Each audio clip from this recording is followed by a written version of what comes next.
There is a specific kind of quiet that comes with falling behind. It isn't loud, it doesn't feel like a crisis. It feels like watching a train pull away while you are standing on the platform, telling yourself you will catch the next one. And then the next one leaves too. You know the feeling. The people around you seems to be moving, building, becoming something, and you're still here. Same room, same habits, same version of yourself you were supposed to leave behind months ago. And the worst part isn't that you fell behind, it's that you've started to believe the distance is permanent and that the gap between where you are and where you should be is just too big to ever close. So today, I'm not going to hand you motivation. I'm not going to sell you a fantasy about becoming a new person overnight. I'm going to show you how to properly restart something in your life in just 3 steps. A habit you dropped, a goal you abandoned, a version of yourself you walked away from, or all of it at once. 3 steps, that's it. And every one of them is smaller than you think. If you have felt that quite kind of stuck and you want a way back that doesn't start with hating yourself, stay with me. Subscribe and let's rebuild this the honest way. Before the steps, we have to fix one word: behind. It is a lie, or at least it is the wrong word. Behind implies a race, a track, a finish line everyone is running towards at the same speed. But that's not what happened to you. You didn't fall behind in a race. You stopped. And time kept moving without you. That's a completely different problem than it feels like. Because if you are behind, the fix is to run faster, to catch up, to sprint until the gap closes. But if you simply stopped, then the fix isn't speed. It's just starting to move again. And that is a much smaller thing than the panic in your chest is telling you. Here's what actually keeps most people frozen. It isn't laziness. It isn't a lack of discipline. It's the catch-up fantasy. You don't picture taking one small step. You picture leaping all the way back to where you think you should already be. The finished version, the fixed life, the caught up you. And then you measure the distance between here and there. And it's enormous. So your brain does the math, feels the size of it, and shuts down. Not because you're weak, because you just ask yourself to jump a canyon in one move.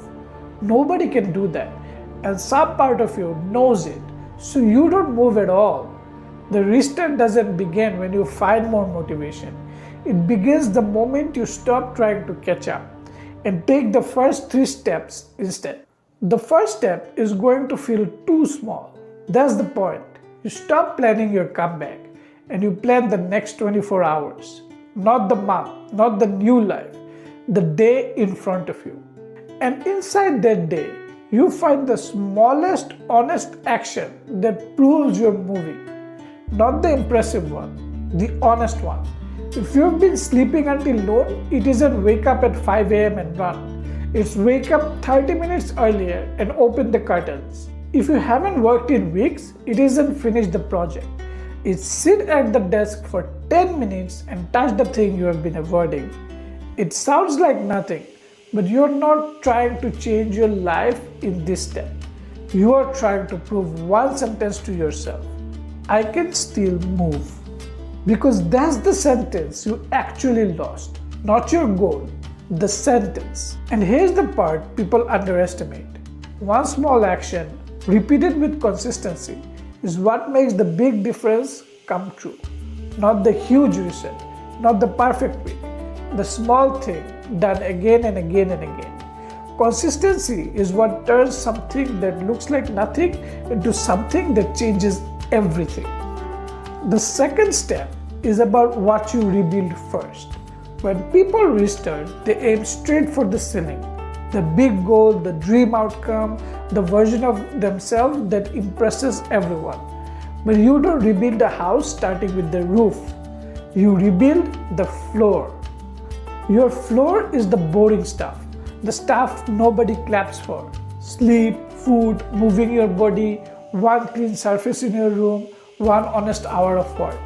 These aren't the goals, they're the ground the goal has to stand on. And here's what nobody is telling you.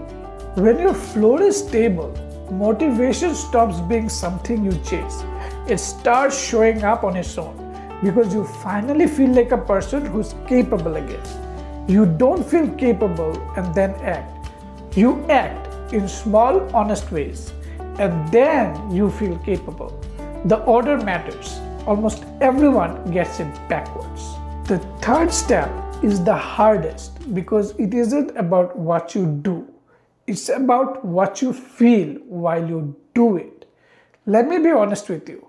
When you restart, it feels bad. The early days feels like nothing. Sometimes they feel like failure. You'll do your small honest things and that night your life will look exactly the same. Same room, same problems, same distance still to go. And your brain will whisper, this isn't working, this is pointless, you're still behind.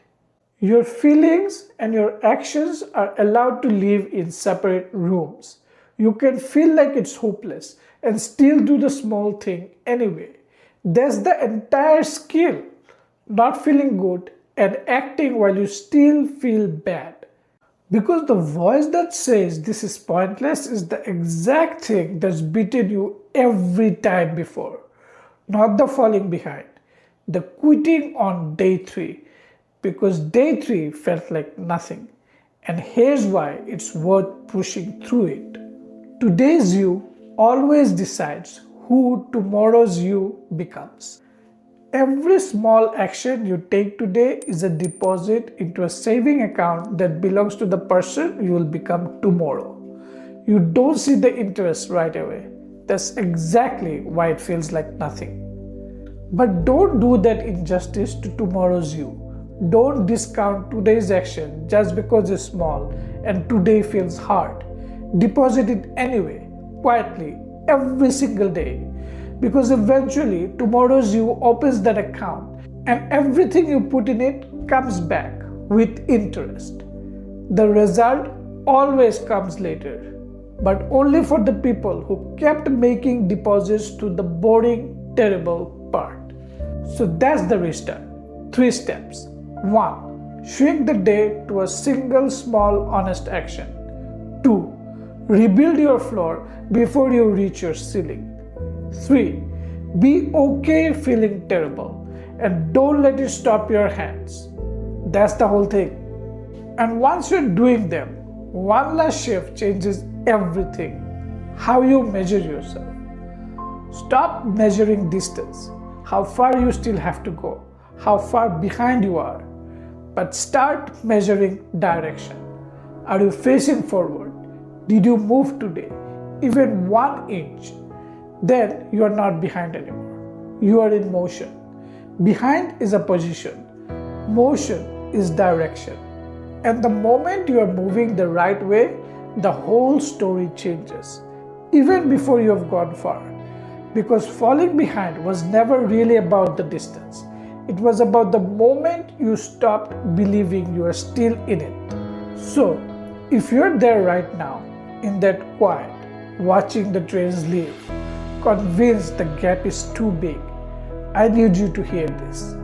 You don't have to catch up. You never did. You just have to move once, today, in the smallest honest way you can, and then again tomorrow. Not to become a new person, to come back to the one who was moving before all of this. He isn't gone. He's just been standing still, waiting for you to take the first step so he can follow. Because giving up is common. Restarting is uncommon. And when you do the uncommon thing quietly, consistently, when nobody is clapping, it can become something extraordinary. So take the small step, make the deposit, prove the sentence, I can still move. Everything else is built on that. And if this gave you a way back that didn't ask you to hate yourself first, subscribe and stay for the rest. We're rebuilding this whole thing one step at a time. I'll see you in the next one.